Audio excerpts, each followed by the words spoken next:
तो हमें क्वेश्चन में दे रखा है what is difference between speed and velocity. हमें स्पीड और वेलोसिटी में अंतर क्या होता है वो बताना है।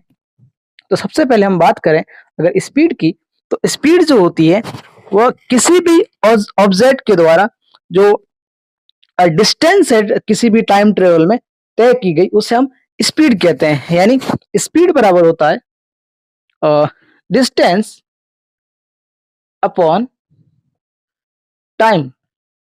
और जो वेलोसिटी होती है वो किसी भी ऑब्जेक्ट के द्वारा ट्रेवल किया गया जो डिस्प्लेसमेंट है किसी भी ऑब्जेक्ट का एक समय अंतराल में या फिर इंटरवल ऑफ टाइम है, उसे हम कहते हैं वेलोसिटी। यानी वेलोसिटी का जो फॉर्मूला हो गया, वेलोसिटी बराबर हो गया टोटल डिस्प्लेसमेंट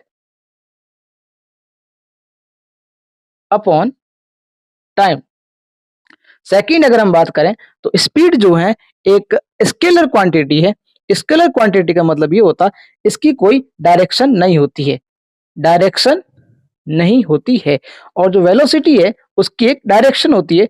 और तो ये एक जो है वेक्टर क्वांटिटी है, यानी जिसको हम डायरेक्शन के साथ डिनोट करते हैं। जैसे अगर मैं बात करूं कोई व्यक्ति 10 किलोमीटर प्रति सेकंड की रफ्तार से चलता है तो इसका मतलब है हम उसकी चाल को बता रहे हैं, हम उसकी स्पीड को बता रहे हैं। लेकिन अगर मैं ये कहूं कि कोई व्यक्ति 10 किलोमीटर प्रति सेकंड की रफ्तार से नॉर्थ डायरेक्शन में चल रहा है तो हम उसे वेलोसिटी को बता रहे हैं। और इसकी अगर डेफिनेशन की अगर हम बात करें, speed is a distance traveled by an object in a given interval of time। और अगर वेलोसिटी की बात करें तो वेलोसिटी जो है is the displacement, velocity is a displacement of an object in a given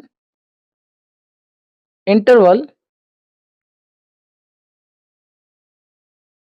of time।